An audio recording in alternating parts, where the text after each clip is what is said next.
சமூக வலைத்தளங்களிலே பரப்பப்படுகின்ற இரண்டாவது வகையான அவதூறாக நாங்கள் பார்த்துக் கொள்ளக்கூடியது தனிநபர் உறவுகளை அடிப்படையாக கொண்ட அவதூறுகள். இன்றைய காலகட்டத்தில் மிக அதிகமாக இவ்வகையான அவதூறுகள் பரப்பப்படுவதை நாங்கள் காணக்கூடியதாக இருக்கின்றது. அதில் குறிப்பாக ஃபேஸ்புக், டிக்டாக் போன்ற தளங்களிலே மிக அதிகமாக இவ்வகையான அவதூறுகள் பரப்பப்படுகின்றன. இந்த அவதூறுகளினுடைய அடிப்படையை நாங்கள் பார்க்கின்ற போது அதிகமான அவதூறுகள் இரு தனிப்பட்ட நபர்களினுடைய தனிப்பட்ட உறவு, அந்த உறவிலே ஏற்பட்ட விரிசலின் போது அவர்களுக்கிடையே இருந்த பிரச்சனையை அடிப்படையாக கொண்டு வெளியிடப்படுகின்ற புகைப்படங்கள் மற்றும் காணொளிகளாக இருக்கின்றன. சில சந்தர்ப்பங்களிலே போலியாக புனையப்பட்ட புகைப்படங்கள், போலியாக புனையப்பட்ட AI வீடியோக்கள் அவதூறு பரப்புகின்ற வகையிலே சமூக வலைத்தளங்களிலே பரப்பப்படுகின்றன.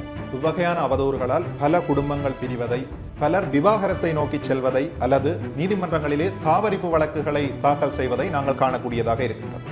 இவ்வகையான விளைவுகளை தாண்டி சில சந்தர்ப்பங்களில் சில பெண்கள், சில யுவதிகள் தற்கொலை செய்ததை கூட நாங்கள் காணக்கூடியதாக இருக்கின்றது. உண்மையிலே இந்த அவதூறுகள் சம்பந்தமான சரியான விழிப்புணர்வு மக்களிடத்திலே காணப்பட வேண்டும். குறிப்பாக இன்றைய இளைய சமுதாயத்திடம் காணப்பட வேண்டும். ஏனென்றால் அதிகமாக பரப்பப்படுகின்ற இந்த வகையான அவதூறுகளில் புகைப்படங்களோ காணொளிகளோ புனியப்பட்ட புகைப்படங்களாக அல்லது காணொளிகளாக இருக்கின்றது. உண்மையில் இவ்வகையான புகைப்படங்களையோ காணொளிகளையோ இன்றைய புதிய டெக்னாலஜி ஊடாக மிக இலகுவாக யாருமே செய்து கொள்ளக்கூடியதாக இருக்கின்றது.